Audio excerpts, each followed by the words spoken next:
नमस्कार फ्रेंड, कसे आहात? मजेत ना? मजेतच असले पाहिजे. तर आज मी बनवणार आहे शेवभाजी.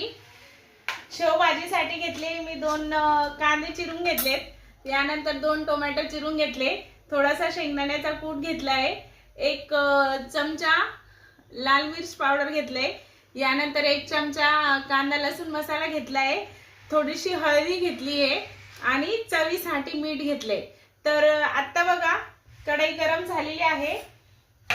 आता आपण टाकणार आहोत त्याच्यामध्ये थोडंसं तेल.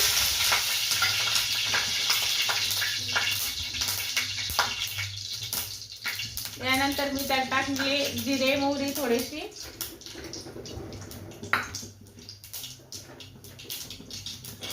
यानंतर टाकत आहे कांदा.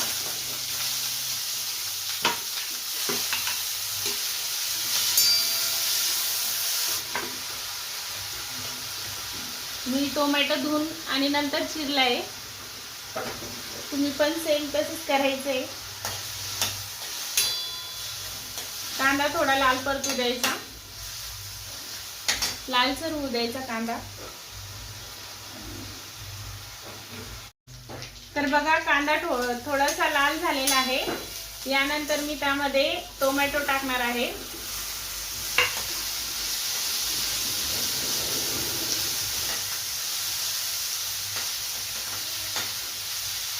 एक 5 मिनिटं होऊ द्यायचे, जेणेकरून टोमॅटो एकदम सॉफ्ट होतील त्याच्यामध्ये.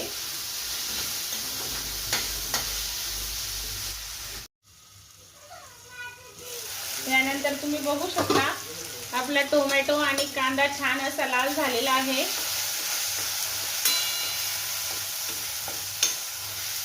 जळू नाही द्यायचा, फक्त लाल होऊ द्यायचा. यानंतर आपण त्यात घालणार आहोत मिर्च पावडर, कांदा लसूण मसाला आणि थोडीशी हळद.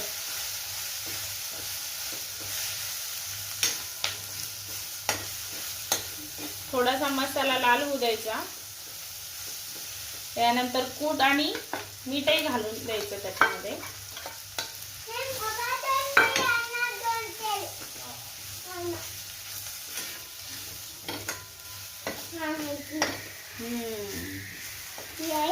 बघा छान असा मसाला लाल झालेला आहे. यानंतर मी आता त्याच्यामध्ये 1 ग्लास पाणी घालणार आहे.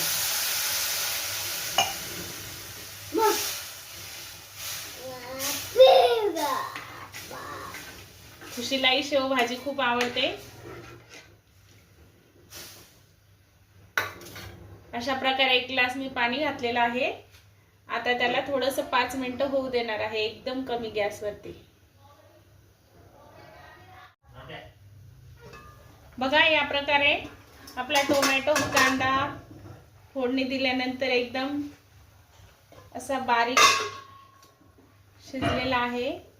एकदम कांदा टोमॅटो सॉफ्ट झालेला आहे. आपली ग्रेव्ही रेडी झालेली आहे. यानंतर आता मी टाकणार आहे त्याच्यामध्ये शेव.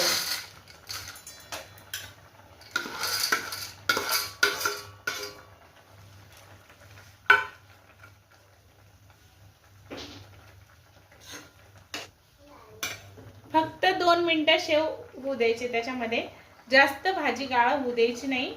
कारण आपण जास्त वेळ गॅस चालू ठेवला तर ती शेव खूपच गाळा होते. आपल्याला गाळा शेव करायची नाही, कारण शेव गाळा झाले तर त्याची टेस्टही लागत नाही. बघा अशा प्रकारे आपली भाजी रेडी आहे.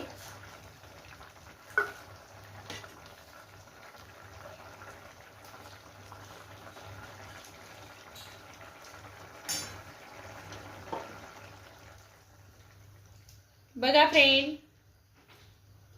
बघा अशा प्रकारे शेवभाजी रेडी आहे.